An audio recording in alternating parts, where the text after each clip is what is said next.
الذي يوسوس في صدور الناس من الجنة والناس۔ کہو میں لوگوں کے رب کی پناہ مانگتا ہوں جو لوگوں کا بادشاہ ہے، جو لوگوں کا معبود ہے، اس شیطان کے شر سے جو وسوسے ڈالتا ہے اور پر چھپ جاتا ہے، جو لوگوں کے سینوں میں وسوسے ڈالتا ہے، چاہے وہ جن ہو یا انسان۔ دوستوں، سورہ الناس ہمیں ایک عظیم پیغام دیتی ہے کہ سب سے زیادہ خطرہ ہمارے دشمن سے نہیں بلکہ ان وسوسوں سے ہے جو ہمارے دل میں ڈالے جاتے ہیں۔ یہ وسوسے کبھی شک کے روپ میں، کبھی غصہ، کبھی حسد اور کبھی گناہ کے بلاوے کے روپ میں آتے ہیں۔ اللہ تعالی ہمیں سکھاتا ہے کہ پناہ صرف اللہ سے مانگو، جو ہمارا رب بھی ہے، ہمارا بادشاہ بھی اور ہمارا الہ بھی۔ یعنی جب دل بے چین ہو، جب شیطانی خیالات آئیں تو سورہ الناس پڑھو، دل میں سکون اور ایمان دونوں بڑھ جائیں گے۔ دوستو، آج کے دور میں بھی جب فتنے، وسوسے اور گناہ ہر طرف پھیل گئے ہیں، سورہ الناس ایک روحانی پروٹیکشن ہے۔ اس سورہ کو صبح شام پڑھو، گھر میں، بچوں پر اور اپنے دل پر دم کرو۔ انشاءاللہ ہر بری طاقت سے اللہ اپنی حفاظت میں رکھ لے گا۔ دوستوں، تو اب ہم بات کرتے ہیں سورہ فلک کے بارے میں۔ یہ سورہ انسان کو ہر برائی، جادو، حسد اور اندھیروں سے بچنے کا پیغام دیتی ہے۔ روایت کے مطابق ایک یہودی نے رسول اللہ صلی اللہ علیہ وآلہ وسلم پر جادو کر دیا تھا۔ اس جادو کے اثر سے نبی صلی اللہ علیہ وآلہ وسلم بیمار ہو گئے اور ان کے بالوں پر جادو باندھا گیا تھا۔ تب اللہ نے سورہ الفلق اور سورہ الناس نازل فرمائی۔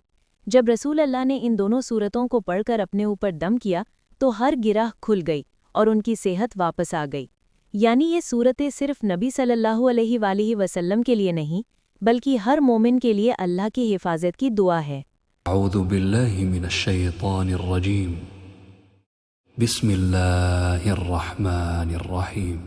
قل اعوذ برب الفلق من شر ما خلق ومن شر غاسق اذا وقب ومن شر النفاثات في العقد ومن شر حاسد اذا حسد۔ کہو میں صبح کے رب کی پناہ مانگتا ہوں اس چیز کے شر سے جو اس نے پیدا کی، اور اندھیری رات کے شر سے جب وہ چھا جائے، اور ان جادوگر عورتوں کے شر سے جو گرہوں میں پھونکتے ہیں، اور حسد کرنے والے کے شر سے جب وہ جلن کرے۔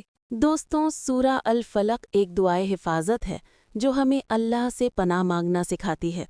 اس سورہ میں اللہ ہمیں سکھاتا ہے کہ دنیا میں کچھ چیزیں ایسی ہوتی ہیں جو انسان کے بس میں نہیں، لیکن اللہ سب پر قادر ہے۔ رب الفلق کا مطلب ہے صبح کے اجالے کا رب جو اندھیروں کو روشنی میں بدل دیتا ہے، یعنی اللہ وہی ہے جو ہر ظلمت، ہر مصیبت، ہر برائی سے بچاتا ہے۔ یہاں 4 برائیوں کا ذکر ہے۔ پہلا، ہر مخلوق کے شر سے، دوسرا، رات کے اندھیرے کے شر سے، تیسرا، جادوگروں کے عمل سے، چوتھا، حسد کرنے والے کے حسد سے۔ جب تمہارا دل بے چین ہو، جب تمہیں اندھیرا یا خوف محسوس ہو، تو سورہ الفلق پڑھو، یہ تمہیں اللہ کی پناہ میں لے لے گی۔ سورہ الفلق ہمیں ایک اہم سبق دیتی ہے کہ انسان اپنی طاقت پر نہیں صرف اللہ پر بھروسہ رکھے۔ ہر صبح، ہر شام اور سونے سے پہلے سورہ الفلق اور سورہ ناس پڑھنا چاہیے۔ یہ دونوں سورتیں انسان کے لیے ایک روحانی ڈھال بن جاتی ہیں۔ جو اللہ کی پناہ میں آتا ہے اسے دنیا کی کوئی طاقت نقصان نہیں پہنچا سکتی۔ دوستو، اگر آپ چاہتے ہیں کہ آپ کے گھر، دل اور زندگی میں برکت اور امن آئے تو سورہ الفلق اور سورہ الناس کو روز پڑھیے۔ یہ دونوں سورتیں ایک مومن کی حفاظت اور سکون کا ذریعہ ہیں۔